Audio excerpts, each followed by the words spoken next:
कहीं दौड़। वक्त के उस लम्हे में जब न जमीन थी, न आसमान, न कोई इंसान, सिर्फ एक हुक्म था, एक इरादा और फिर मिट्टी, बेजान मिट्टी। उसमें एक राज छिपा था। अल्लाह ताली ने उसी मिट्टी से वो पहला वजूद तख्लीक किया जिसे हम आदम कहते हैं। ये कहानी सिर्फ तख्लीक की नहीं, ये कहानी है शऊर की, एहसास की, अक्ल की। ये कहानी है उस सफर की जो मिट्टी से शुरू हुआ और सितारों की विसातों तक जा पहुंचा। हजरत आदम अलैहिस्सलाम की कहानी बहुत जमाने पहले, जब न कोई इंसान था, न शहर, न चरंद परंद, न सूरज चमकता था, न हुआ थी चांदनी रातें होती थीं। इस वक्त सिर्फ अल्लाह ताली ही था, वो रब्बल आलमीन, सबका खालिक और मालिक। इसने फैसला किया कि वो एक ऐसी मखलूक पैदा करेगा जो जमीन पर उसका नायब होगी। इसे अक्ल है, दी जाएगी, शऊर दिया जाएगा और वो अच्छाई और बुराई में फर्क जान सकेगी। अल्लाह ताली ने फरिश्तों से फरमाया, मैं जमीन पर एक खलीफा बनाने वाला हूं।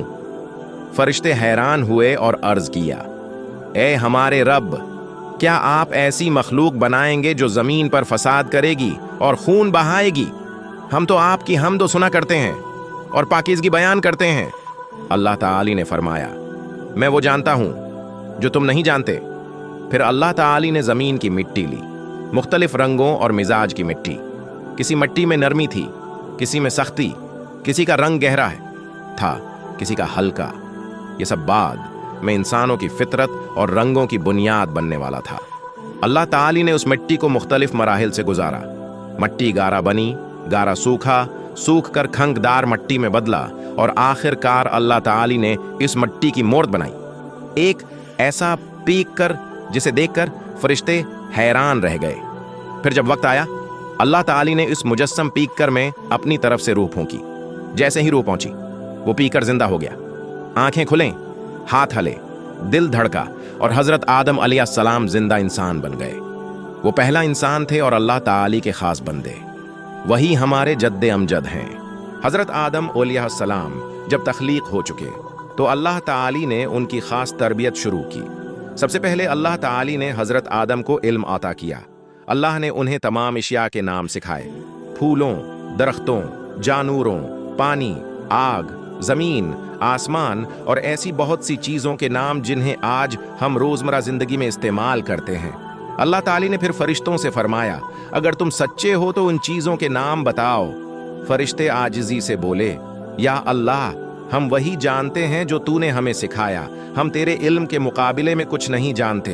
तब अल्लाह ने हजरत आदम अलैहिस्सलाम से फरमाया कि वो इन सब इशिया के नाम फरिश्तों को बताएं। जब हजरत आदम ने एक एक चीज का नाम लिया, फरिश्ते हैरत से देखते रह गए। ये इंसान वाकई इल्म रखता था, एक ऐसा इल्म जो फरिश्तों के पास न था। अल्लाह ने फरमाया, अब अल्लाह ने फरिश्तों और जन्नात को हुक्म दिया, आदम को सजदा करो। ये सजदा इबादत का न था, बल्कि इज्जत व एहतराम का सजदा था। तमाम फरिश्ते झुक गए, मगर इब्लीस खड़ा रहा। अल्लाह ने उससे पूछा, तुझे किस चीज ने रोका कि तूने सजदा न किया जबकि मैंने हुक्म दिया? इब्लीस ने कहा, मैं उससे बेहतर हूं, मुझे तूने आग से पैदा किया और आदम को मिट्टी से। ये गुरूर, ये तकब्बुर उसकी हलाकत का आगाज था। अल्लाह ताली ने फरमाया, बस तो जन्नत से निकल जा, बेशक तू मरदूद है और तुझ पर क़यामत तक लानत रहेगी। इब्लीस ने फिर भी जद न छोड़ी, बल्कि कहा, ऐ रब, मुझे क़यामत तक मोहलत दे, मैं तेरे बंदों को बहकाऊंगा, उनको तेरे रास्ते से हटाऊंगा। अल्लाह ताली ने फरमाया, तुझे मोहलत दी जाती है, लेकिन मेरे खालिस बंदों पर तेरा कोई बस नहीं चलेगा। और यूं इब्लीस शैतान बन गया, एक ऐसी मखलूक जिसका काम क़यामत तक इंसानों को बहकाना है।